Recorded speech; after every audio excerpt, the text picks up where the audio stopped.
संगत जी, आइए सत्संग की शुरुआत करते हैं और सत्संग के लिए इनवाइट करते हैं वीके पुष्कर्मा अंकल को। अंकल, आप प्लीज आए और गुरु जी का सत्संग शेयर करें। जय गुरु जी। गुरु जी को कोटि कोटि प्रणाम और सारी संगत को मेरा प्यार भरा नमस्कार। सतगुरु होए दयाल ता शरदा पूरिये, बहुत ही प्यारा शब्द। जब तक एक प्री कंडीशन है, जब तक सतगुरु दयाल नहीं हो जाए, ये हमारा ये कहना कि हमें श्रद्धा रखनी चाहिए, ये हम सबके बस की बात है नहीं। जिस समय वो दयाल हो जाते हैं, श्रद्धा उसके बाद ही बनती है। सतगुरु होए दयाल ता शरदा पूरिये, सतगुरु होए दयाल ता कदे ना चूरिये। अदरवाइज लाइफ तो एक कॉम्प्लेक्स फिनोमेना है, टाइम टू टाइम अलग अलग कंडीशंस आती रहती हैं।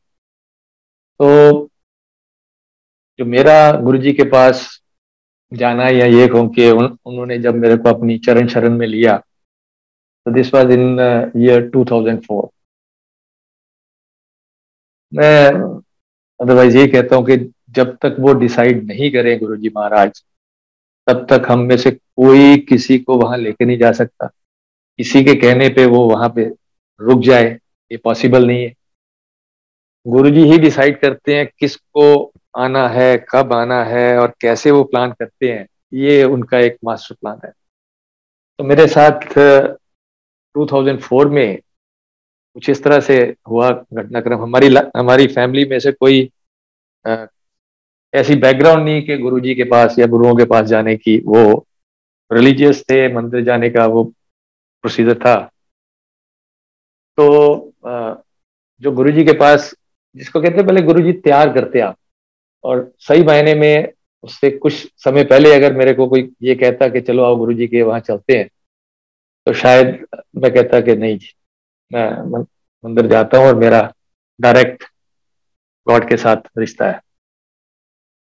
तो सिचुएशन इस तरह से हुई कि 2003 में I came across a very good book, autobiography of a yogi. और इस बुक को पढ़ने के बाद मैं डेस्परेट हो गया कि गुरु तो होने ही चाहिए। लेकिन जिनके बारे में मैं पढ़ रहा था, तो उन्होंने तो 50 साल पहले चोला छोड़ दिया था। एनीवे, वो गुरुजी ने एक बीज तो मन में डाल दिया था। और जैसे बताया कि रिलीजियस होते थे, मेरा शिव जी के मंदिर जाने का एक रूटीन होता था कई सालों से, शिव जी पे जल चढ़ाने का, और उसके बाद ही मेरा ब्रेकफास्ट होता था। तो हम जब सेक्टर 56 में शिफ्ट करे, गुड़गांव में जलवे टावर्स में, तो आसपास उस समय 2003-4 में ये सारा एरिया नया डेवलप हो रहा था, तो कोई मंदिर नहीं था आसपास। तो हमने एक कोशिश करी कि एक ट्रस्ट बनाते हैं और एक छोटा सा एक मंदिर बनाते हैं। मैंने came across to commander Sharma, जो कि गुरुजी के पास पहले से जाते थे। तो उनको जब पता लगा इस तरह से ये चाह रहे हैं कुछ, तो उन्होंने कहा कि आप गुरुजी के पास क्यों नहीं आते, अगर वो ब्लेस कर देंगे तो ये हो जाएगा, व्हाई नॉट, इसमें कौन सी बुराई है। तो फर्स्ट टाइम जो है कमांडर शर्मा अंकल के थ्रू हमारा गुरुजी के पास आना हुआ। और पर्पस और कोई नहीं था, लाइफ की प्रॉब्लम्स नहीं थी, बीमारी नहीं थी, या कोई और इश्यूज नहीं थे। पर्पस वाज कि ये टेम्पल के लिए एक हमें ब्लेसिंग मिल। एंड उससे पहले मेरे को कमांडर अंकल बड़े मंदिर ले गए, एक सत्संग में भी लेके गए। तो मदान अंकल के घर मैंने पहला सत्संग डीएलएफ में वो अटेंड करा था।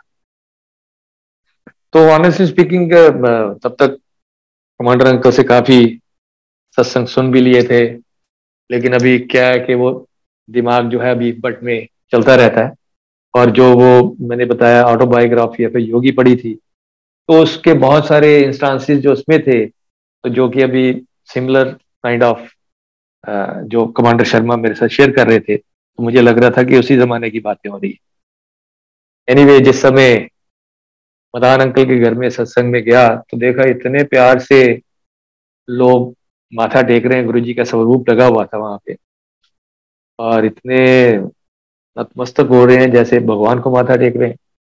उसके बाद शब्द कीर्तन, उसके बाद चाय प्रसाद, और उसके बाद सत्संग शुरू है। तो सत्संग, तब तक मुझे ये वर्ड सत्संग क्लियर नहीं था। सत्संग में मेरा यही था कि भजन कीर्तन करने जा रहे हैं जहाँ कहीं, तो उसमें शेयरिंग शुरू हुई। शेयरिंग भी 5 6 7 बहुत अच्छी शेयरिंग्स थी। कोई कैंसर वाला था, कोई किसी के बच्चा नहीं है, और कोई फैमिली प्रॉब्लम में से गुजर रहे हैं। तो ये सारा सुनने के बाद मन ही मन मेरे एक प्रश्न आया कि ये तो ठीक है, गुरुजी ने इसका ये ठीक कर दिया, इसका ये ठीक कर दिया, बट इस सब चीज को सुनाने की क्या जरूरत है।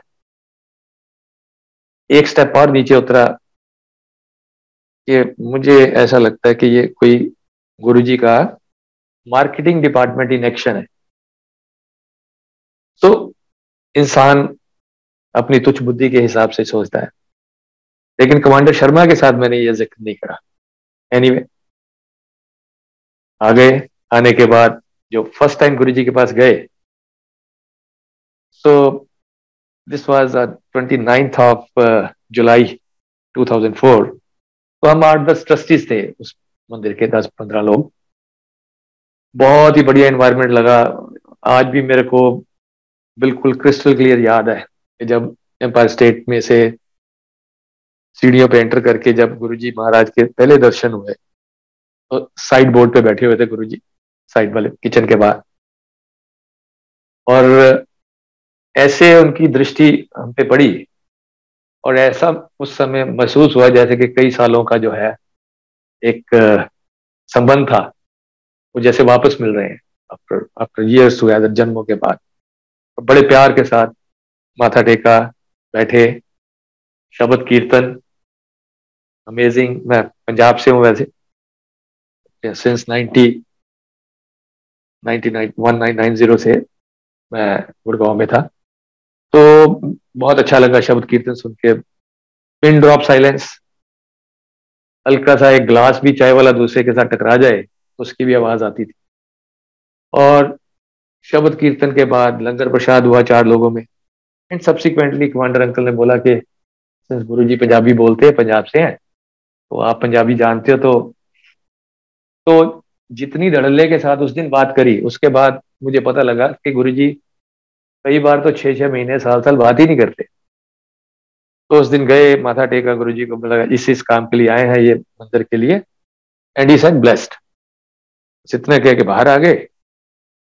तो कमांडर शर्मा तो उसमें बाहर इतने ज्यादा प्रसन्न हो रहे थे कि जैसे कि वो जगह भी अलॉट होगी मंदिर की, और मंदिर बन भी गया।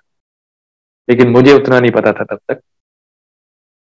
कमांडर अंकल को ये पता था गुरुजी के मुख से अगर कोई वाक्य निकल गया तो उसको तो पूरा होना ही है। एनीवे, वापस आ गए। वापस आने के बाद जब घर आया तो अपनी आंटी को बताया कि ऐसे ऐसे जगह बहुत ही अच्छी है, तो आप चलोगे? शी सेड व्हाई नॉट, एक बार जाने में क्या बुराई है। सो उसके ये हम थर्सडे गए थे, तो संडे के दिन मेरी बिटिया और मेरी वाइफ, गुरुजी के यहाँ सब अंकल आंटी कहते हैं, तो हम लोग सेकंड विजिट के लिए गए। तो वो जो शब्द आते हैं ना, बहुत सुंदर, कि बिन बोलिया सब किस जानदा, किस आगे कीजिए अरदास। तो गुरुजी महाराज तो जैसे बुलाते भी आप थे और स्कैन भी खुद करते थे, और अगले पिछले जन्मों का सारा हिसाब किताब उनके पास रहता था। तो जब हम लोग गए तो मेरी आंटी को भी जगह बहुत ही बढ़िया लगी, और शी वॉज वेरी हैप्पी। तो तब तक भी हम अपनी किसी प्रॉब्लम को लेके गुरुजी के पास नहीं गए। हम एक इशू लेके गए थे फर्स्ट विजिट पे मंदिर के लिए। तो वो मैं अभी उसको क्लोज कर देता हूँ, उस एपिसोड को। गुरुजी की कृपा से वो लैंड एलोकेट हुई, वो मंदिर बनना शुरू हो गया। वो मंदिर फंक्शनल है आज 15,000 स्क्वायर फीट में, जिसमें के मंदिर भी है और कुछ सोशल वर्क भी होते हैं, सब तरह के काम जो समाज कल्याण के। बट गुरुजी के पास आने के बाद मेरा मंदिर जाना छूट गया। वो मैं आगे कंटिन्यू करके मैं बताऊंगा, आई एक्सप्लेन। सो तब तक हम अपनी किसी और पर्सनल प्रॉब्लम के लिए गुरुजी के पास नहीं गए थे। नेवरदीलेस एक हमारी प्रॉब्लम एक चल रही थी। That problem was, my wife had a gynae problem. पिछले 8 10 साल से प्रॉब्लम चल रही थी। और 2004 में हम गए तो 2003 में इनकी सर्जरी करवा दी थी, हिस्टेक्टमी हो गई थी। And after that hysterectomy also, ये हमें क्लियर ही नहीं था उसके बाद 2-3 महीने बाद फिर कोई ना कोई पेन चलती रहती थी, हम डॉक्टर चेंज करते रहते। कमिंग बैक टू, जब हम फर्स्ट सेकंड टाइम गए आंटी के फर्स्ट टाइम पे, तो जब बाहर आए तो हमें सिंगला अंकल से एक A4 साइज की गुरु जी की एक स्वरूप मिल गया। और ये भी मुझे बाद में पता लगा कि कई बार स्वरूप भी गुरु जी का 6-6 महीने, साल नहीं मिलता था। वी आर लकी एनफ, या हमारे लिए वो इसेंशियल था हमारे समय के हिसाब से, जो प्रॉब्लम आने वाली थी। तो वो स्वरूप लेके हम घर आ गए।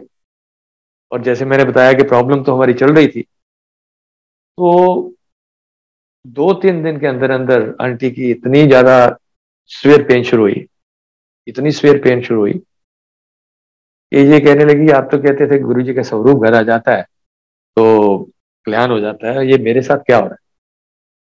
Anyway, we lined up for doctors in morning. और जिसको हम 1 साल से इन्वेस्टिगेट नहीं कर पा रहे थे कि प्रॉब्लम है क्या, वो गुरुजी की फर्स्ट विजिट जाने के बाद से वो प्रॉब्लम क्लियर हो गई कि जो सर्जरी हुई है वो प्रॉपर नहीं हुई। उसमें से एक ओवरी अभी भी अंदर है पार्शली, और इसके अंदर एक बहुत बड़ा मास बना हुआ है, जो कि एंडोमेट्रियोसिस हम सोच रहे थे हम खत्म कर दिया है, दैट वाज स्टिल देयर। और मजे की बात यह है कि गुरुजी के पास जाने से हार्डली 10-15 दिन पहले हमने अल्ट्रासाउंड भी कराया था, और उसमें कोई प्रॉब्लम नहीं। तो प्रॉब्लम आइडेंटिफाई ही नहीं हो रही थी। प्रॉब्लम आइडेंटिफाई हो गई, प्रॉब्लम के लिए आगे लाइन अप हो गया कि एक और मेजर सर्जरी जो है वो रिक्वायर्ड है। सो जिस समय, तब तक मैं जैसे बता रहा हूँ, हमें प्रोटोकॉल्स भी क्लियर नहीं थे प्रॉपरली। तो जब उस सर्जरी के लिए रात को 11 बजे के आसपास एम्पायर स्टेट के आगे से गुजर रहे थे, वैसे मन हुआ कि गुरु जी से आशीर्वाद लेते चले। तो तब तक हमें यह भी क्लियर नहीं था कि 7 बजे जाते हैं और फिर शबद कीर्तन लंगर के बाद छुट्टी हो जाती है, जिसको बिठाते हैं गुरु जी खुद बिठाते हैं, और इस तरह से 11 बजे नहीं चले जाते। एनीवे, हम लोग पहुंचे। अभी मैं हार्डली 2 ही मिनट हुए बैठे हो तो गुरुजी ने ऐसे करके कॉल करा। तो तब तक मुझे पता लग गया था कि गुरुजी कई बार 6 महीने, साल भी बात नहीं करते। एनीवे, तो मेरे को जब 2-3 बार गुरुजी ऐसे बुलाया तो किसी ने मेरे को फोन ही मारी कि आपको बुला रहे हैं। हम लोग गए, प्रार्थना करी कि गुरुजी इस काम के लिए आए हैं, ही सेड ब्लेस्ड, और हम निकल के हॉस्पिटल पहुंच गए। हॉस्पिटल में सारी इन्वेस्टिगेशन हुई सॉरी। और इनिशियल जो भी मेडिसिन देनी थी, टेस्ट होने थे, सब हो गए। लेकिन ये बताया गया कि आपका यहाँ पे नहीं, आपको अपोलो में आपकी सर्जरी होगी, और वहां ये मेजर एक सर्जरी है। वापस आ गए, और वो कहते कि और हफ्ते बाद आके वहां पे मिलना। तो ये आंटी की सेकंड विजिट थी गुरुजी के पास। तो जिस समय हम बहुत तकलीफ में जाते हैं गुरु के पास, या ये मान लें गुरु जी जिस समय बहुत हमारे कष्ट होते हैं तो हमें अपने पास बुलाते हैं, तो वो समय एक बड़ा ही एक गोल्डन टाइम होता है, गोल्डन पीरियड होता है। कि सेट के मुझे गुरु जी के अलावा और कोई नजर ही नहीं आ रहा था, और जितने शब्द कीर्तन चल रहे थे वो सारे ऐसे लग रहे थे कि 1:1 मेरे लिए। एक शब्द अभी भी विविडली याद है, इट वाज, एक को नाम त्याए मन मेरे, कारज तेरा होवे पूरा। तो ऐसी आंटी ने मन ही मन जो है गुरु जी से प्रार्थना कर दी कि गुरु जी, पिछले साल भी सर्जरी हुई और इस बार फिर उस सर्जरी की बात हो रही है, तो काइंडली इसको मेडिसिन से ठीक कर दें। और एनीवे, बाहर आ गए।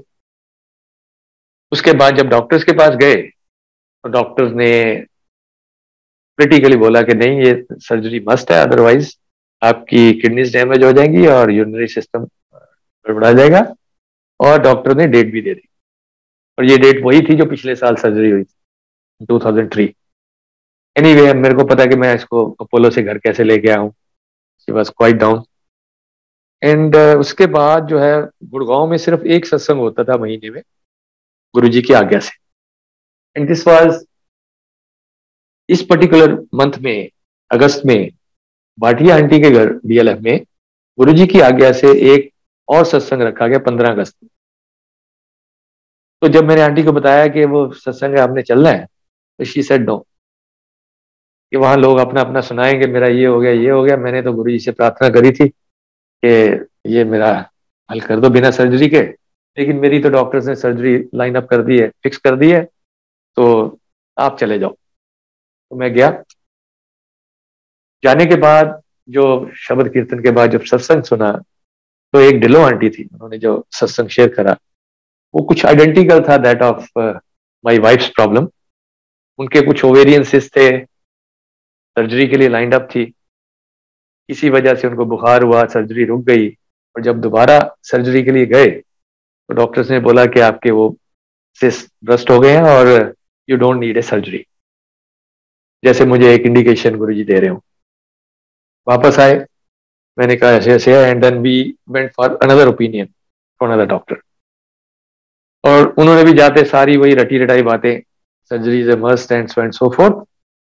ने कहा डॉक्टर साहब ये 10-15 दिन पुरानी आप रिपोर्ट देखते हैं, 10 दिन, can we have another ultrasound? She said why not.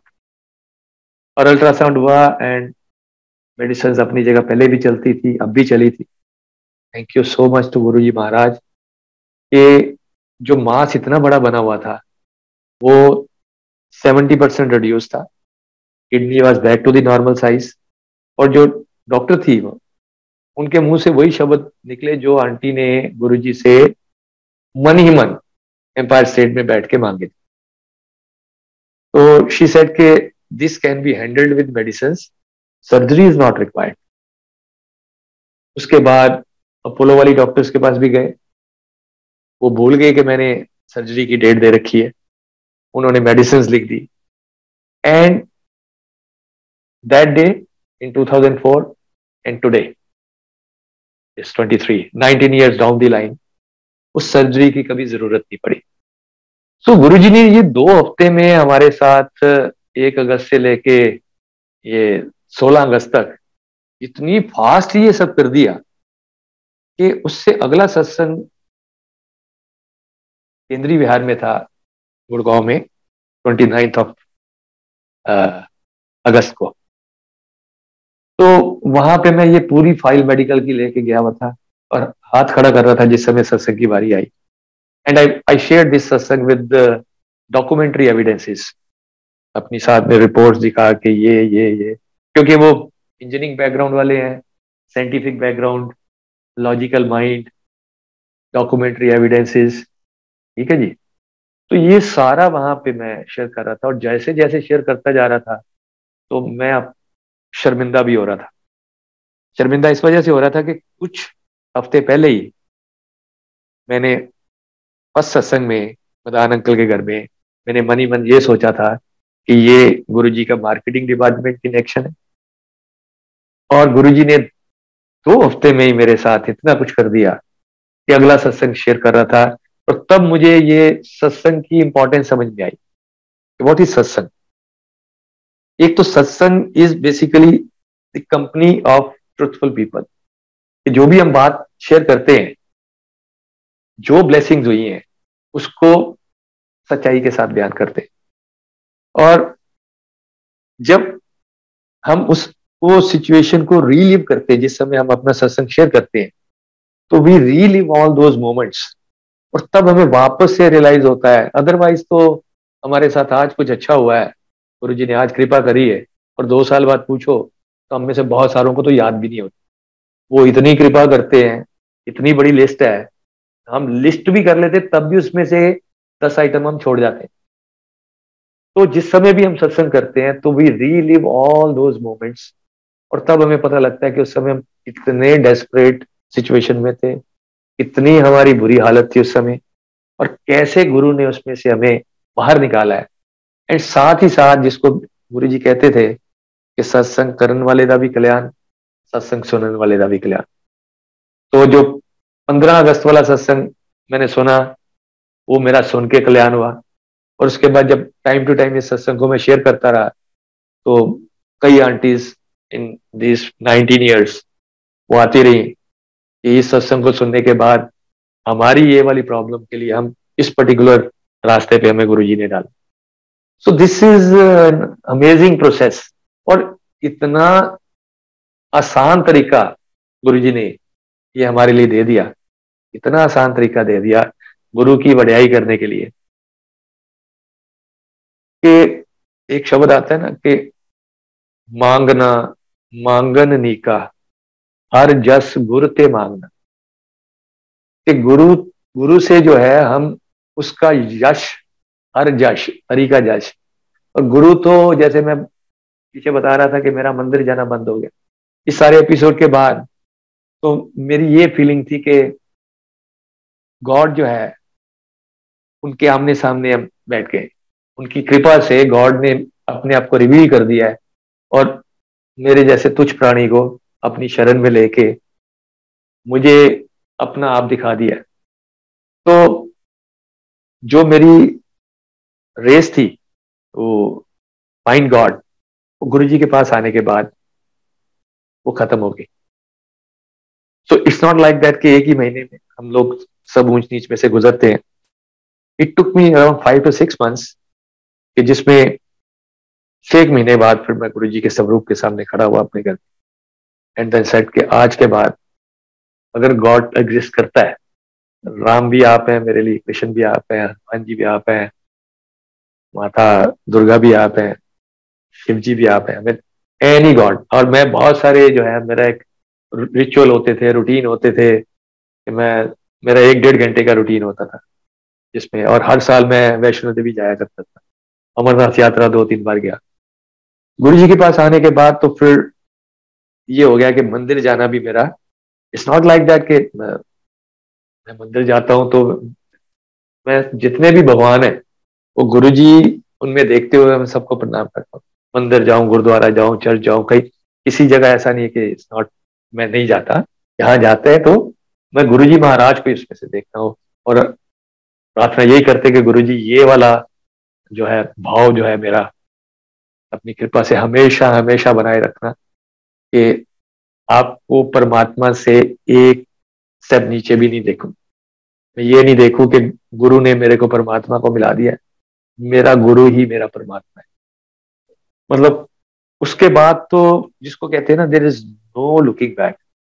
इस 4 हफ्ते के, उसके बाद 2 हफ्ते के और सत्संग करने के बाद के, फिर गुरु जी ने स्टेप बाय स्टेप एक एक करके पूरी फैमिली को जोड़ा, एक्सटेंडेड फैमिली को जोड़ा, फ्रेंड्स को जोड़ा, नेबर्स को जोड़ा। आई मीन हमारे पास तो उसके बाद जो कोई करने के लिए बात ही नहीं होती थी, except that that we were talking about Guru ji.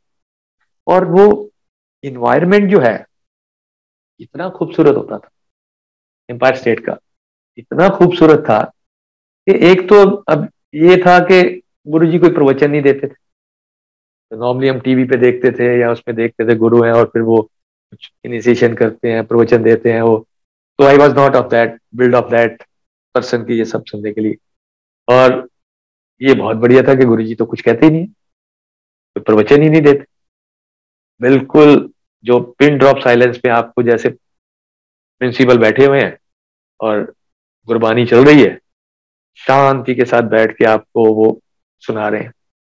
और जैसे मैंने कहा कि मैंने वो बुक पढ़ी थी ऑटोबायोग्राफी ऑफ योगी, तो उसमें एक क्रिया योग करके एक प्रोसेस आता है। तो जब मैंने वो पढ़ी थी तो मेरे मन में था कि ये क्रिया योग तो जरूर करना है। पर बाय दैट टाइम गुरु जी के पास आ गए, तो गुरु जी वो तमन्ना आपकी कोई नहीं छोड़ते। गुरु जी के पास आया तो उसके 2 हफ्ते बाद I seen an ad in Indian Express के डीएलएफ में एक जो क्रिया योग का वो है, जो कि एक उनके डिसाइपल है योगानंद जी के, वो यहाँ डीएलएफ में क्रिया योग का फर्स्ट बैच लेने जा रहे हैं। तो I was lucky to have that first batch में मैंने क्रिया योग को सीखा। अब मैं ये बता रहा हूँ कि 4 6 महीने की मेडिटेशन सीखने के बाद, और इधर मैं गुरु जी के पास जब आता था, तो what I used to find out कि जो कुछ वहां सीखा, यहाँ बैठ के मैं किसी किसी से पूछ लेता था कि अंकल आपने कोई मेडिटेशन सीखा है? मैं उनको इतने डीप मेडिटेशन में देखता था एम्पायर स्टेट में बैठे हुए, आंख बंद करके कहाँ पहुंचे हुए हैं शब्द कीर्तन। ये सेड नो। तो तब मुझे ये समझ आया कि ये गुरु जी है ना, जब ये कृपा करते हैं, ये दया दृष्टि डालते हैं। और एक ऐसा एपिसोड ऑटोबायोग्राफी योगी में भी आता था जिसमें योगानंद जी एक बार अपनी मेडिटेशन करने की कोशिश करते हैं। But he is not getting through. और बहुत एफर्ट करने के बाद भी वहां नहीं पहुंच पाते, तो इनके जो गुरु थे, इनके गुरु लाहड़ी महाशय थे, तो ऐसे उन्होंने ऐसे इनके फोरहेड पे एक फिंगर से हल्का सा टच करा, and Yogananda ji explain that I went into a deep meditation stage. तो वो सारी चीजें मैंने आके यहाँ गुरु जी के पास वो एक्सपीरियंस करी कि ऐसी संगत जो है, इतने डीप मेडिटेशन की स्टेट में बैठना और इतने ध्यान के साथ, और जिन्होंने कोई ट्रेनिंग नहीं ले रखी, कोई लंबी चौड़ी वो नहीं है, तो ये जो है गुरु का जो है नदरी नदर निहाल करने का प्रोसेस। तो गुरु जी कहा करते थे कि इत्थे जेडी है ना, दिस इज ऑल प्रैक्टिकल, इत्थे जेड़ा है सब प्रैक्टिकल होता है। एंड वो प्रैक्टिकली ही, वो यहाँ पे प्रैक्टिकल वर्कशॉप, तो जैसे कहते हैं ना कि जो हम लोग, हमारे बहुत सारे ग्रंथ हैं, हमारी बहुत सारी स्पिरिचुअल डॉक्यूमेंट्स हैं, ठीक है, वो सारे पढ़ने के बाद, इस सिमिलर जैसे इंजीनियरिंग स्टूडेंट के तौर पे मैं बताऊं कि एक थर्मोडायनेमिक्स पढ़ने के बाद, और जब थर्मोडायनेमिक्स की लैब में जाके कार के इंजन के ऊपर काम करना practically, these two are entirely different subjects. तो पढ़ना भी इंपॉर्टेंट है, लेकिन पढ़ने के बाद जब तक उसको प्रैक्टिकली नहीं कर लेते, तो फिर वो सिर्फ किताबों तक रह जाता। तो गुरु जी के पास यहाँ आके शब्द बानी जिस समय चलती थी, और उसके बाद वो प्रैक्टिकली कैसे बैठा के कैसे जीना सिखाते थे, कैसे मन को शांत करना सिखाते थे, कैसे सवालों के जवाब देते थे बिन बोलिया, कहते हैं बिन बोलिया सबके जानदार। तो हर शब्द में किसी ना किसी के लिए कोई ना कोई आंसर वो अवेलेबल होता था। बहुत डिसिप्लिन्ड इन्वायरमेंट होता था, और हार्डली जैसे मैंने बोला बात करते। तो मेरे टोटल ड्यूरेशन ऑफ 2004 टू 2007 जब गुरु जी ने महासमाधि ली, हो सकता है मेरी 3 या 4 बार बात हुई है, लेकिन वो जो उन ऐसे मैग्नेट थे कि वो बात करें नहीं करें, जब आपका टाइम होता था हफ्ते में एक दिन जाने का, तो इतना खिंचाव होता था, इतना खिंचाव होता था कि मन जहां जाके शांत हो जाता है। कहते ना कि जिस मिलिए मन होए आनंद, सो सतगुर कहिए। सतगुर की डेफिनेशन बहुत ही सिंपल, कि जिनके पास जाने के बाद आपके मन को शांति प्राप्त होनी शुरू हो जाए, मन शीतल हो जाए, so that is the litmus test, you are at the right place. बहुत ही ज्यादा मजा आता था। और मजे की बात यह है कि गुरु जी ने फिजिकल फॉर्म छोड़ दिया है, और आज इतनी नई संगत को देखता हूं, और कैसा उन्होंने प्रोसेस एक इस्टेब्लिश कर दिया है, क्योंकि सेल्फ रनिंग है, परपेचुअल है, एंड ऑफ इट्स ओन जो है, एक गुरु जी ही इसको चलाते हैं। और जिन्होंने कभी गुरु जी महाराज के फिजिकल फॉर्म में दर्शन नहीं किए, उनका जुड़ाव, उनकी मेडिटेशन, उनका डेप्थ, उनका शब्द कीर्तन के साथ जुड़ाव, ये सब चीज देखता हूँ। और फिर गुरु जी का उनके साथ टू वे आके इंटरेक्ट करना, उनको डायरेक्शंस देना, उनको डिफिकल्ट सिचुएशन से बाहर निकालना, अमेजिंग। इसमें कोई दो राय नहीं है कि वो कहीं गए तो है ही नहीं। सो एक गुरु जी के चरणों से, एक वैसे तो गुरु जी के बॉडी के जितने द्वार थे, सब में से अलग अलग फ्रेगनेंस आती थी। I was not that lucky enough. गुरु जी ने कुछ भक्तों को अपने शरीर के अलग अलग अंगों से वो उसका अलग अलग खुशबू आती है, वो उनको एक्सपीरियंस कराया। लेकिन जो जो मेरा एक्सपीरियंस रहा, वो गुरु जी के श्री चरणों में जब माथा टेकते थे, तो एक जो फ्रेगनेंस थी ना, वो उसका बयान बहुत मुश्किल है। रोजेस जैसी वो फ्रेगनेंस होती थी। और कहते हैं गुरु जो है, it was fragrance of love. और जब गुरु जी एक तो वहां पे आती थी, और एक कई बार मेरी बेटी जैसे नहीं जाती थी, तो जब हम घर आते थे, तो वो मेरी आंटी के जो शॉल है या चुन्नी है, तो उसको पकड़ के बैठ जाती थी, इसमें से गुरु जी की खुशबू आ रही है। बहुत तगड़ी फ्रेगनेंस आती। फिर शुरू शुरू में ये लगता था उसको कि ये शायद कोई सेंट लगाया होगा या कोई इस तरह का होगा, but then she experience once ऐसी जगह पे खड़े होके कि जहां दूर दूर तक कोई मतलब ही नहीं है, ना अगरबत्ती का ना सेंट का, ना वो, ऐसी जगह पे खड़ी थी। और वहां जब गुरुजी की वो फ्रेगनेंस आई, और सेम जो एम्पायर स्टेट से आती, फिर समझ में आता है कि ये वो फ्रेगनेंस है जब गुरुजी आपके आसपास कहीं इधर से आपके पास से होते हुए गुजर जाते हैं, आपको ब्लेस करने के लिए आके। तो एक बड़ी सुंदर लाइन है एक गजल की, जगजीत सिंह की, वो मुझे याद आती है, और उसको हमने यहाँ पे एक्सपीरियंस करा हुआ है। वह तेरे आने की जब खबर महके, तेरी खुशबू से सारा घर महके। वी हैव एक्सपीरियंस्ड कि जब गुरुजी के सत्संग ऐसा है जहाँ सत्संग हो रहा है, और कैसे वहां पे वो फ्रेग्रेंस आती है, कैसे वो झोंके आते हैं। And I experience once in Bada Mandir, गुरुजी ने जब फिजिकल फॉर्म छोड़ दिया था, और तो बहुत तगड़ी बरसात हो रही थी। हम लोग अंदर हॉल में बैठे, बहुत कम लोग होते थे हॉल, लेकिन भरा हुआ था। तो मेरे साथ एक कोई संगत थी, अब पर चांस है कई बार वो सॉक्स नहीं उतारी हुई थी उन्होंने, तो नेचुरल है सॉक्स जब गीली हो जाती हैं और बाहर उसमें से आती हैं तो स्मेल आती है। तो वो स्मेल आ रही है वो वाली सॉक्स से, एंड अचानक से ही फॉर अराउंड ए मिनट उसी पोजीशन पे ना कोई आया ना कोई गया, आसपास मेरे सारे वही लोग बैठे हुए हैं। इतना जोरदार गुरुजी का वो झोंका आया प्रेगनेंस का, and it lasted for around a minute. तो जहां से आपको कोई मतलब ही नहीं है कि आपके आसपास ऐसी सिचुएशन में बैठ के कि जहां से आपको दूसरी स्मेल आ रही है, और वहां गुरुजी की फ्रेगनेंस आ जाती है। तो उस समय का बहुत लोगों का ये एक्सपीरियंस है कि गुरुजी आपके पास से होके गुजरे हैं। एंड एक एक्सपीरियंस मेरा रहा गुरुजी के सचखंड प्रसाद का। This was in year 2005। 2006 में गुरुजी महाराज गुड़गांव आए थे, गुड़गांव को ब्लेस करने के लिए। एंड कुछ गुड़गांव की संगत कोशिश कर रही थी कि गुरुजी से प्रार्थना करके गुड़गांव को ब्लेस करें। And it was in month of October और सो इन 2005। तो एक दिन commander Sharma, commander Nagpal, my self and may be commander Arora, हम 4-5 जने ये हुआ कि गुरुजी के पास आज जाना है तो प्रार्थना करने के लिए। And my mother in law was also there, पर chance my aunty was there. तो हम लोग सारे पहुंचे। शब्द कीर्तन चल रहा था। शब्द कीर्तन चलते चलते अचानक से शब्द बंद हो गए।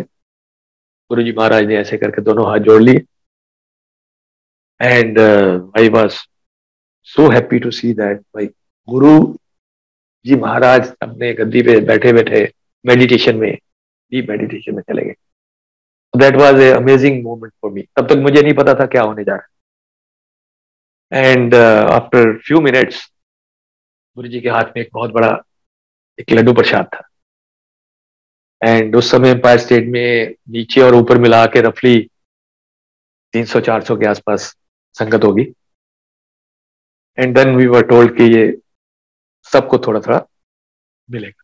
तो ऐसा लग रहा था कि एक लड्डू प्रसाद है, इतने लोगों में कैसे बटेगा।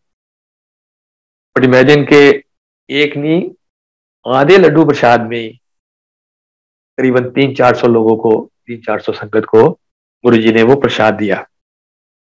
और वो प्रसाद जितना भी मुझे मिला अपनी लाइफ में, उससे पहले और उस दिन के बाद, वैसा स्वादिष्ट प्रसाद जिसमें से पता नहीं कितने तरह की खुशबुएं आ रही थी, और जैसे जैसे गले से नीचे उतर रहा था, वो पर्टिकुलर एक्सपीरियंस बयान करने का नहीं, वो बयान करने से बहुत बाहर का है।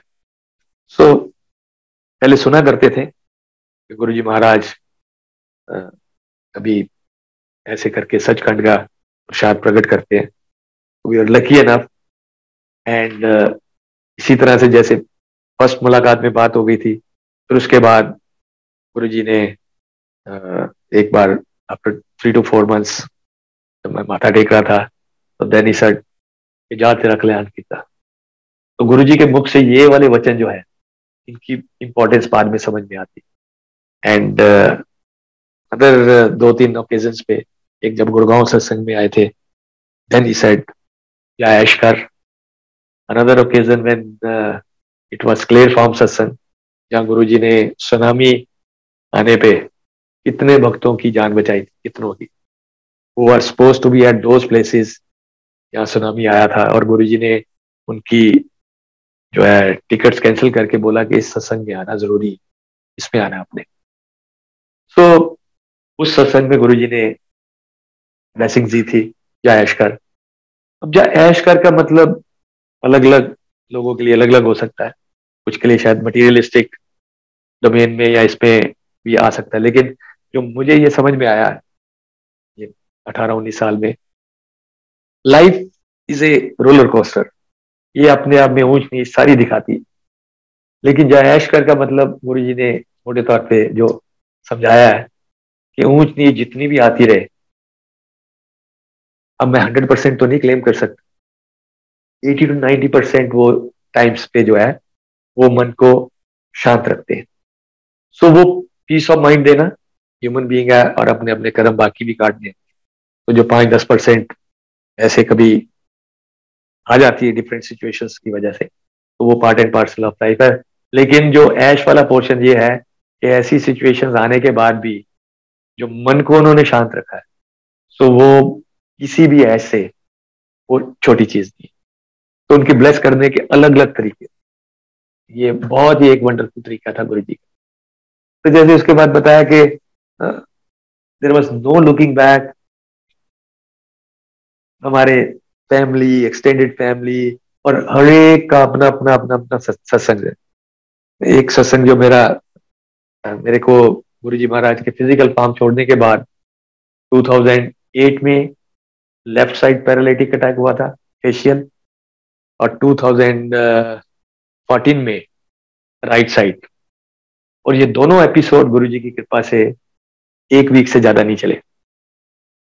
लेफ्ट वाला जब हुआ था वो ऐसा था कि मेरी आंख नहीं बंद होती थी, आईलिड बंद नहीं होती थी, मेरी स्पीच डिस्टॉर्ट हो गई थी, मैं खाना नहीं खा पाता था। ये सारी चीजें गुरु जी की कृपा से 1 हफ्ते में गुरु जी ने इनका निवारण करा। और संगत में बहुत सारी संगत को, जो हमारे पुराने, उनको तो आइडिया भी नहीं था कि मुझे ये फेशियल पैरालिटिक अटैक्स कभी हो। मेरी स्पीच डिस्टॉर्ट हो गई थी, एक उसमें से कुछ वर्ड्स जी पी इस तरह से मैं नहीं बोल पाता था। तो एक दिन बड़े मंदिर जा रहे थे, तो रास्ते में एक शब्द बैक टू बैक चलता गया, जिथे किथे मैनू लए छुड़ाए वो सतगुरु प्यारा मेरे नाल है। तो सतगुरु प्यारा मेरे नाल है, तो साथ साथ गाता रहा और मंदिर तक जाके देखा कि जो मेरे मिसिंग वर्ड्स थे दे वर बैक, उनको मैं बोल पा रहा था। तो जिसको कहते हैं ना, एक कंप्रीहेंसिव इंश्योरेंस कहते हैं ना, जब गुरु जी के पास आ जाते हैं तो वो डोमेन छोड़ते तो कोई सा डोमेन नहीं छोड़ते। वो फर्स्ट पार्ट जो है वो आपकी लाइफ, हेल्थ, फिर रिलेशंस, वेल्थ, उसके बाद बच्चों का, उनकी सारे स्टेजेस, एजुकेशन, शादियां, ठीक है, job, I mean you name it. And not only, उसके बाद फिर एक्सटेंडेड का शुरू हो जाता है, एक्सटेंडेड फैमिलीज का शुरू हो जाता है। सो वो इतना अच्छे से कवर करते हैं कि जिसमें एक वो, और जो जीने की कला, जैसे मैंने बताया था, वो सिखा देते। एक शब्द आता है बहुत सुंदर, औखी घड़ी ना देखन दई। तो ये औखी घड़ी बेसिकली है क्या? आई मीन 2 कंपोनेंट से बनती है औखी घड़ी। सर्टन सर्कमस्टांसेस इन दी लाइफ वो आ जाते हैं, राइट। अब दूसरा जो है कि उनको हमारा माइंड किस तरह से ले रहा है और वो डिस्टर्ब हो रहा है। तो आसान तरीका ये है, जब नॉर्मली गुरु जी से कहते हैं कि ये बड़ी डिफिकल्ट सिचुएशन आ गई गुरु जी, ये सिचुएशन चेंज कर दो, तो वो तो फिर जैसे जैसे सिचुएशन आती रहेंगी वो वैसे वैसे गुरुजी के पास प्रार्थना करनी पड़ती। लेकिन जैसे जैसे गुरुजी आगे ट्रेन करते हैं, वो इस तरह से ट्रेन कर देते हैं कि सर्कमस्टांसेस कुछ भी रहे, लेकिन आपके माइंड को ट्रेन कर देते हैं कि वो घड़ी जो है वो औखी लगती नहीं है। सर्कमस्टांसेस वैसे ही डिफिकल्ट है, लेकिन आप उनको रिलेटिवली इजी लेते हैं। जिस कहते हैं तत्ती भाव ना लागी पार ब्रह्म सरनाई। So it is all wonderful wonderful experience. और जैसे गुरुजी जोड़ते हैं, वो उनकी अपार कृपा है, अपार अपार अपार कृपा है। हल्का सा भी ढीला छोड़ते हैं ना जो, तो तब हमें समझ में आती है। मैं तो इस तरह से कहता हूँ कि जैसे कहते हैं ना, हम कुकर तेरे दरबार, तो हम कुकर ही हैं, एटलीस्ट मैं तो हूं ही। तो गले में, लेकिन ये है कि उन्होंने गले में एक ना जंजीर डाल रखी। कभी कभी क्या है कि उसकी लेंथ थोड़ी सी ज्यादा कर देते हैं, तो किसी को तो बिल्कुल पास में बिठा लेते हैं, उसकी जंजीरी की लेंथ छोटी होती है, और किसी के लिए बीच में थोड़ी लंबी करके छोड़ देते हैं। लेकिन जंजीरी अपने से छोड़ते नहीं कभी, जो गुरुजी के पास आ जाता है। कोई 1 किलोमीटर दूर तक जाके वहां से उसको लगता है ये वापस जाना है, खत्म हो गई जंजीरी की फ्लेक्सिबिलिटी। किसी को 2 किलोमीटर, किसी को 500 मीटर। तो कहने का यह मतलब है, जब गुरुजी का जो ये वंडरफुल वर्ड है ना, जो जिसमें रह के हम इतने सुकून में रहते हैं, इतनी शांति में रहते हैं, और कभी कभी गुरुजी थोड़ा सा दूर करते हैं इंटेंशनली, एंड देन आप, including me, I am also one of them, फिर हम उसमें से रियलाइज करते हैं कि उस पर्टिकुलर स्टेट ऑफ बीइंग में और इस पर्टिकुलर स्टेट ऑफ बीइंग में क्या फर्क है। और जब हल्का सा वो रियलाइजेशन आती है ना, अरे कितने मजे थे वहां, कितने मजे हैं उस पर्टिकुलर लाइफ में, कितने मजे हैं उस जिंदगी में। लेकिन ह्यूमन बीइंग है, वो झटके देते रहते हैं, ऊंच नीच भी करते रहते हैं, जिसको कहते हैं ना, हम गंदी नाली के कीड़े हैं। एटलीस्ट मैं तो हूँ। वो साफ करते हैं ऐसे निकाल के उसमें से, फिर हम उसमें चले जाते हैं, फिर वो निकालते हैं, फिर साफ करते हैं। तो हम कर्मों के हिसाब से टाइम टू टाइम हम ऊंच नीच में जाते रहते हैं, और वो अपनी दया दृष्टि करके उसमें से हमें निकालते रहते हैं। मैं कुछ सत्संग बिल्कुल ब्रीफ में करूंगा। सत्संग तो इतने हैं कि इसमें डे इन डे आउट चलते रहे, तो लगातार ये पूरी लाइफ ही गुरु जी के पास आने के बाद सत्संग है। मेरी डॉटर को गुरु जी ने ब्लेस करा फॉर बीइंग पायलट। तो गुरु जी की कृपा से वो जेट प्लेन चलाती है, और जो बच्चों को सिखाते हैं वो अमेजिंग है। जब गुरुजी ने ब्लेस कर दिया, ट्रेनिंग हो गई, 5 साल तक जॉब नहीं थी, तो उस 5 साल में गुरुजी ने उसको पेशेंस के बारे में क्या सिखाया है, वो लाइफ में एक बहुत वंडरफुल एक्सपीरियंस है। एंड सब्सिक्वेंटली जॉब भी दी, एयरबस की, वो she flies Airbus captain. So coming back to this, के बच्चों का अपना अपना, हर सोल का अपना अपना कनेक्शन। तो माई डॉटर जैस्मीन, उसका एक कनेक्शन इस तरह से था कि ये उसने हमें बहुत बाद में बताया कि जाने के इवन 2 साल तक, 1.5-2 साल तक वो गुरुजी को प्रणाम ही नहीं करती थी, उनके चरण स्पर्श नहीं करती थी। और जैसे मैंने बताया, मेरे दिमाग में शुरू शुरू में था, लेकिन मेरा तो गुरुजी ने बहुत जल्दी साफ कर दिया कि ये मार्केटिंग डिपार्टमेंट है। तो जैसे वो जाती थी एम्पायर स्टेट, कोई ना कोई उसे पकड़ के बैठ जाता था गुरुजी के सत्संग सुनाने। उसे लगता था कि ये ना यहाँ बैठ के जो है ना, ये माइंड वॉश करते हैं अलग अलग। और फिर एक दिन एक आंटी ने बोल दिया कि ये ना संपूर्ण गुरु है, ये मन की सारी बातें जानते हैं। तो इसको थोड़ा सा डर भी लगा उस दिन। वो कहती, मैं तो गुरुजी के बारे में बड़ा उल्टा सीधा भी सोचती रहती हूँ। तो इसने मन ही मन गुरुजी को प्रार्थना कर दी, गुरुजी आपको पता ही है आपके बारे में मैं क्या सोचती हूँ, तो बेटर यही होगा कि हम आपस में बात ना करें। तो आप मेरे से बात ही मत करना, क्योंकि आप बात करोगे 100, 200, 300 लोगों में, आप बोल दोगे कि ये लड़की क्या क्या दिमाग में उल्टा सीधा सोचती है, तो बड़ा सीन क्रिएट हो जाएगा। तो that was her mindset. But time के साथ गुरुजी ने उसमें से कैसे निकाला। जब 2006 में गुरुजी गुड़गांव आए तो उस दिन भी इसके स्कूल में फंक्शन था, वहां परफॉर्मेंस थी इसकी, कोई डांस परफॉर्मेंस। तो शी सेड चलो मैं एक कर लूंगी और एक छोड़ाऊंगी और माथा टेक के चले जाऊंगी। बट उस दिन कुछ ऐसे सर्कमस्टांसिस थे कि मैं इसको लेने नहीं जा पाया स्कूल। तो अगले दिन माई आंटी वाज क्रिबिंग, इतनी दूर दूर से लोग गुरुजी को माथा टेकने आए, गुरुजी गुड़गांव आए थे और आप इसको लेने नहीं गए। And then she came out of the room, she said मैंने गुरुजी से प्रार्थना करी थी कि आप मुझे नहीं बुलाना, मेरे स्कूल में परफॉर्मेंस है और मैं कल आके आपसे मिलूंगी।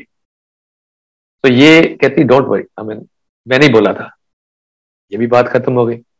इससे पहले इसके दिमाग में और भी एक वो चलता था, जब जब से हम गुरुजी के पास गए तो हमारा जो है जो न्यू ईयर और ये सारे फंक्शन वहीं पे होते थे। तो जब फंक्शन होता था तो गुरुजी हमारे रसिक बैरागी, रसिक हमें लाइफ में रसिक और बैराग दोनों का एक परफेक्ट कॉम्बिनेशन देते हैं। ये नहीं कहते कि पूरे अब सारा दिन शब्द कीर्तन ही सुनते रहो, तो ही सेज कि अपनी जिंदगी सब एंगल से ठीक ठाक तरह से जियो। तो न्यू ईयर ईद पे क्या होता था कि शब्द कीर्तन चलते थे, उसके बाद जब एक डांस पार्टी वाला माहौल हो जाता था, पंजाबी नंबर्स लगते थे, गुरुजी डांस कराते थे। तो गुरुजी के एक इशारे पे पूरी संगत डांस करना शुरू कर देती थी। ऐसे ही इसने मन ही मन एक बार सोचा कि गुरुजी देखो इतनी भोली भाली संगत है आपकी, आप बोलते हो जिसको नहीं भी डांस करना आता वो जॉगिंग करता रहता है और आप कहते हो डांस करो। तो आपका मन नहीं करता कभी डांस करने को, आप भी कभी डांस कर लिया करो। तो ये इसके मन की एक भावना एक रही। और जब गुरुजी गुड़गांव आए थे उस रात को गुरुजी इसके सपने में आते, गुरुजी ने अपनी हाइट पहले छोटी करी, इसके बराबर करी, हाइट बराबर करके गुरुजी के हाथ में 4 डांडिया स्टिक्स थे। और गुरुजी अभी भी बात नहीं कर रहे क्योंकि इसने गुरुजी को बोला था मेरे से बात नहीं करता। गुरुजी यहाँ के इशारे से ऐसे करके आईब्रो ऊपर करके 2 डांडिया स्टिक इसको पकड़ाई, 2 खुद पकड़ी और कह रही मेरे साथ आधा घंटा खूब गुरुजी ने डांडिया करा। Now when she was telling us ऐसे ऐसे हुआ, कहती गुरुजी पंजाबी, मैं पंजाबी, तो ये आए तो सही लेकिन आने के बाद ये गुजराती ड्रेस में क्या करने आ रहे। तो ये जो है गुजराती ड्रेस में क्यों आए, ये कई साल बाद इसका किस्सा खुला, मैं अभी बताता हूँ उसके बारे में। लेकिन कमिंग बैक टू दैट कि तब तक गुरुजी ने इसके साथ इतना कुछ कर दिया था, ड्रीम्स में आके इसके जो मन के प्रश्न होते थे। इवन एक दिन बड़े मंदिर में बैठी हुई थी तो शिव जी की मूर्ति की तरफ से आवाज आती है, अच्छा ए तेरा प्रश्न क्लियर हो गया है, हो गया, ए हो गया, ए हो गया, हो गया। मतलब she had an number of questions in her mind which Guruji has time के ऊपर उसको एक एक करके उसको क्लियर करके दिए। और जब ये एपिसोड हुआ कि गुरुजी कल मिलूंगी, और अगले दिन जब हमने जाना था तो गुरुजी की तरफ से एक शादी का एक कार्ड हमारे पास आया हुआ था संगत में से, तो हम उस शादी में चले गए and she also forget about that. ये भी शादी में पहुंच गई,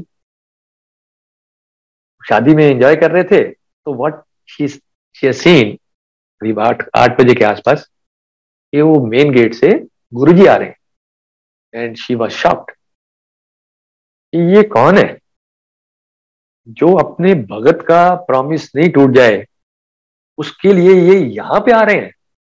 so that was the day she said when I surrendered fully, कि आज के बाद तो यहाँ तो ये गुरु है या नहीं है। सो उस दिन का सरेंडर जो उसका 100% हुआ। और उसके नेक्स्ट उसमें जब एम्पायर स्टेट में गए और जब गुरुजी के चरणों पे इसने प्रणाम करा ऐसे करके, और प्रणाम करके भी ऊपर नहीं उठ रही और मन ही मन इसके वो भावना आ रही है कि ये मैंने क्या मांग लिया गुरु से, कि मेरे से कभी बात नहीं करना, गुरुजी तो मेरे साथ अब कभी बात ही नहीं करेंगे। She was very upset with that. माथा टेक के जब उठ के खड़ी हुई तो उस दिन गुरुजी ने इसके साथ पहली बार बात करी और सेड की कर दी इस क्लास में पढ़। देन ऐसे ही हंसी मजाक में गुरुजी ने बोला अच्छा छोटी है नहीं तो ब्याह देंगे, अभी छोटी है, नहीं तो तेरी शादी करवा देते। तो सारी संगत आसपास थी, जितने 10-15 लोग, सब हंसने लग गए। एंड इसको तो इस बात का मजा कि मेरे को गुरुजी ने मेरे से बात करी है। मेरे को लगता था कि हमारी कभी बात होगी कि नहीं होगी।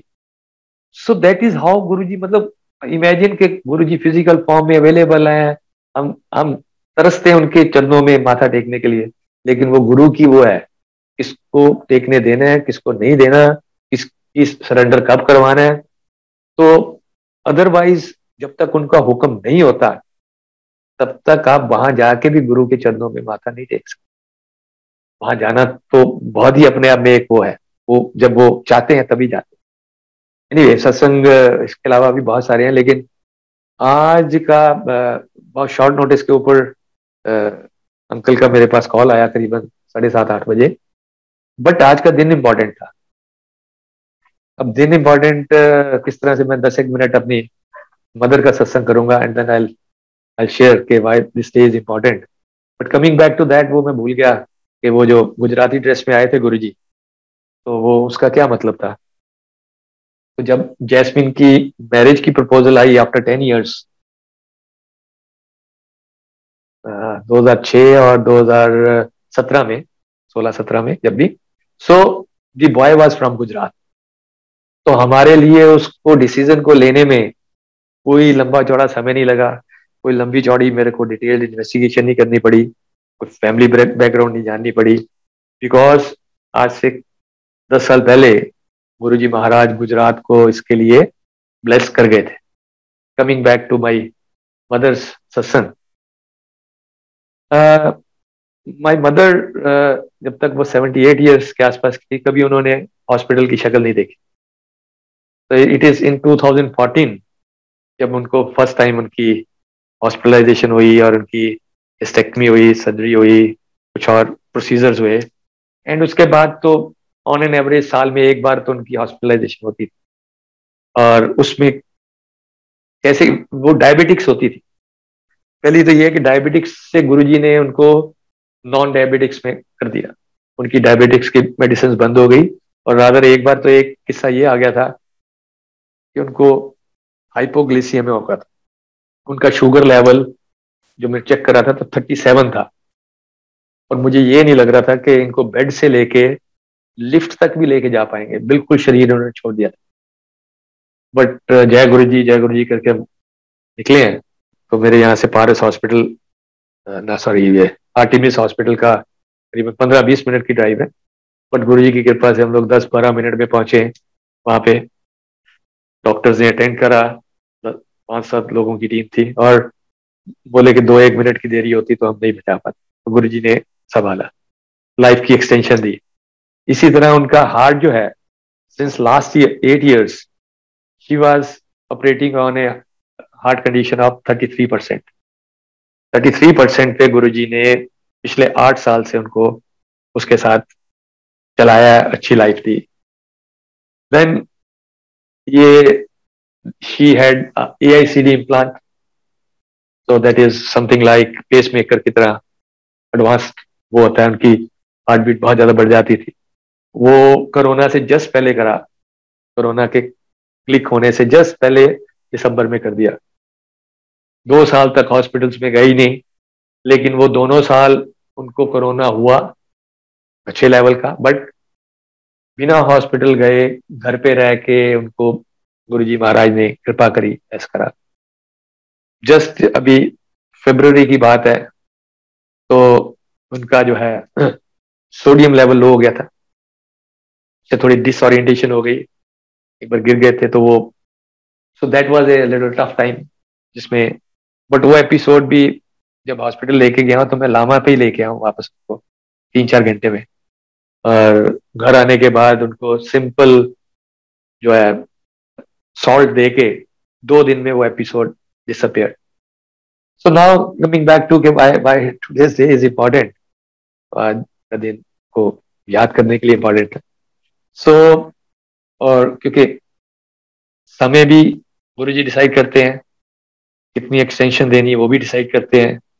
2017 में एक ऐसी एक्सटेंशन दी थी कि जैस्मिन मेरी बिटिया की शादी थी फरवरी में, और मदर जो है जनवरी में हॉस्पिटलाइज थी and she was very seriously इल।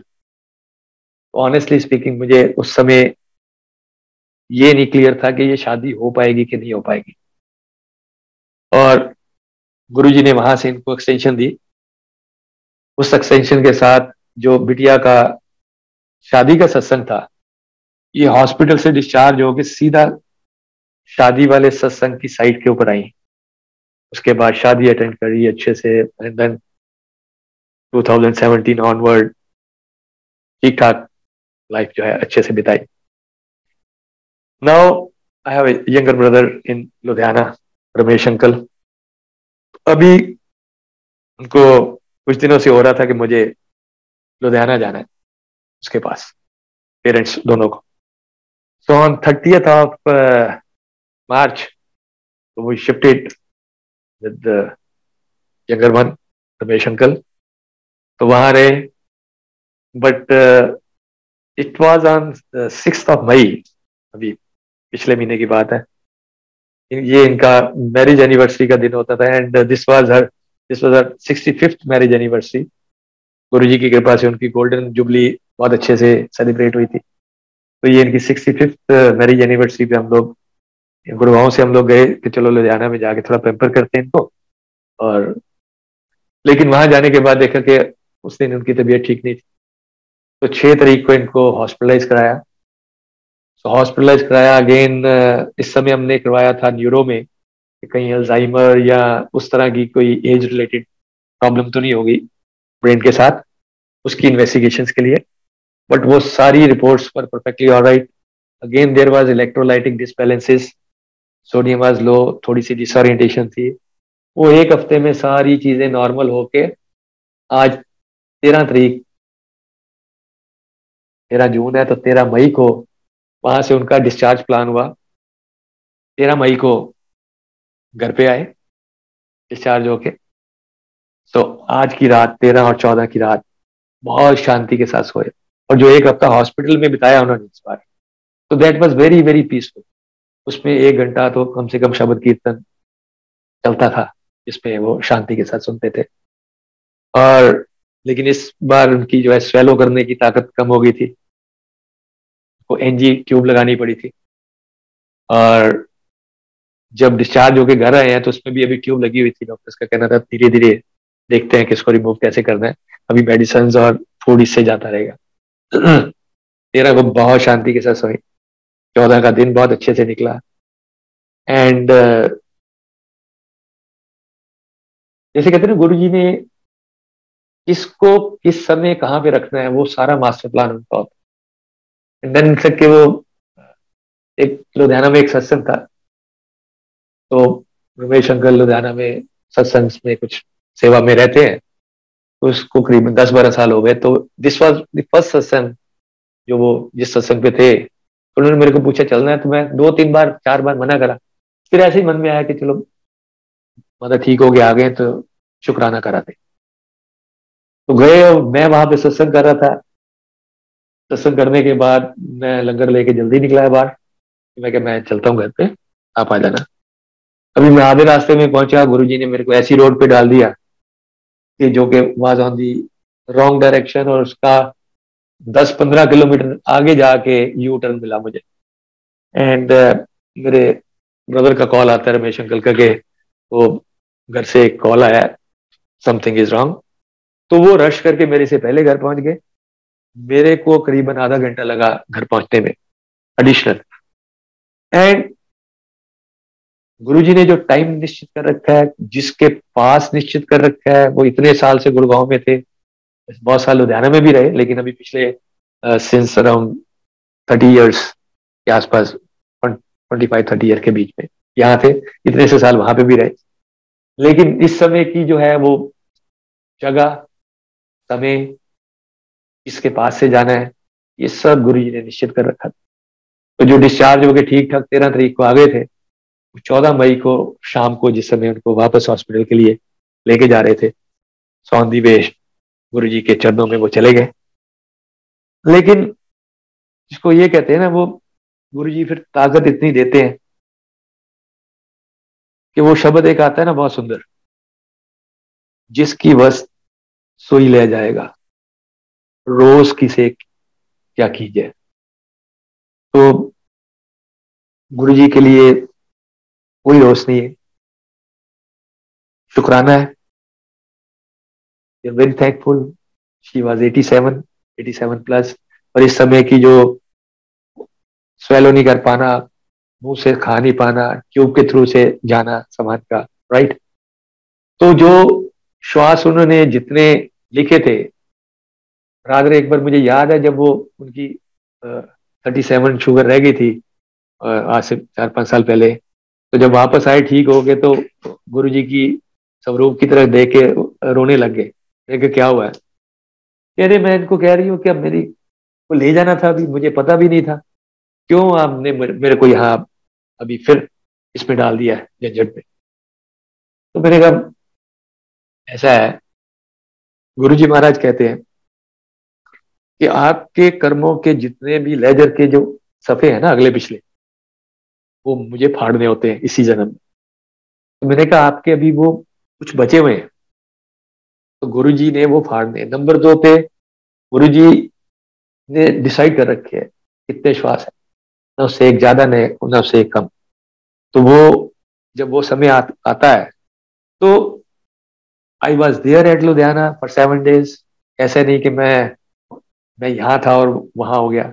और last time also I was also there. लेकिन जो समय, तो उस समय फिर एक ही शब्द जो है उस समय गुरु जी की कृपा से दिमाग में आता है कि ज्यो ज्यो तेरा हुक्म।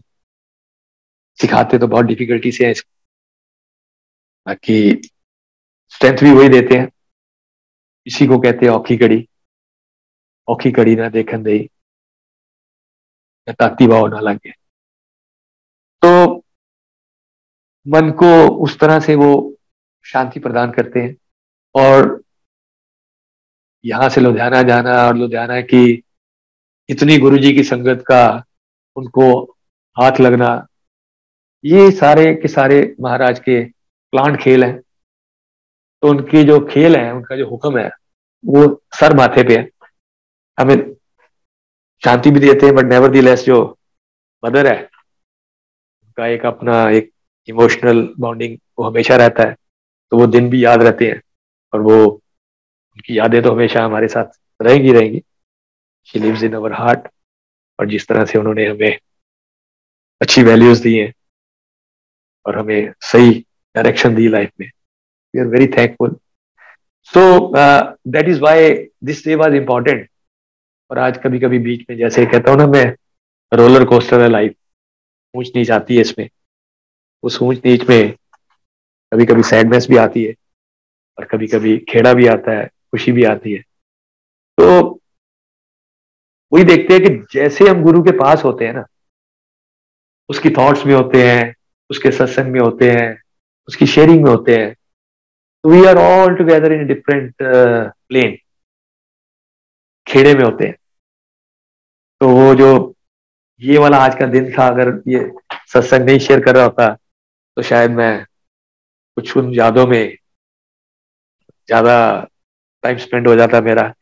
उसमें कभी कभी थोड़ी सी सैडनेस का आना स्वाभाविक है।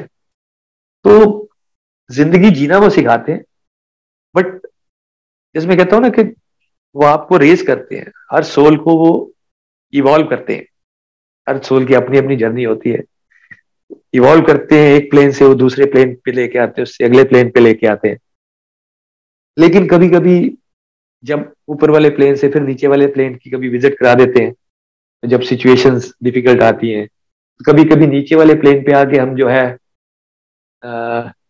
पीपल अराउंड अस, या सोशल मैकेनिज्म में कभी कभी हम इवेल्युएट करते हैं पीपल अराउंड अस, ठीक है जी। तो सिचुएशंस अराउंड अस, तो जैसे उनको सोशल डोमेन में देखते हैं, तो वहां की वो चीजें सारी ठीक नजर आती है कि ऐसे होना चाहिए था, इसको ऐसे होना चाहिए था, ये ऐसे नहीं होना चाहिए था।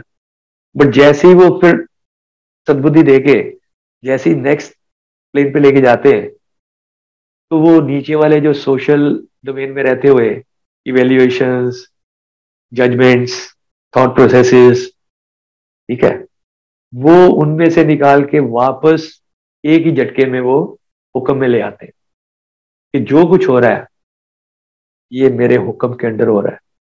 We are very thankful to Guru ji. अगर मैं सोचता हूँ गुरु जी हमारी जिंदगी में नहीं होते तो बिल्कुल ही रुले होते हम। जिस तरह से उन्होंने संभाला हुआ है, जिस तरह से वो टेक केयर करते हैं, जिस तरह से हम सबको प्यार करते हैं, अथाह प्यार करते हैं, एक एक को प्यार करते हैं, मतलब हर एक एक के लिए पूरी संगत है जितनी भी है, करोड़ों की है इस समय तक, जितनी भी है, वो हर इंडिविजुअल संगत के साथ एक गुरु है, 1:1 personal. That much care Guru ji takes for each and every one. Guru ji सबके ऊपर अपनी अपार कृपा इसी तरह से बनाए रखें। इतना कह के मैं आज की वाणी को विराम देता हूँ। मेरे से सत्संग करते समय कोई भूल चूक हो गई हो तो मैं माफी चाहूंगा। Thank you very much to all of you. जय गुरु जी।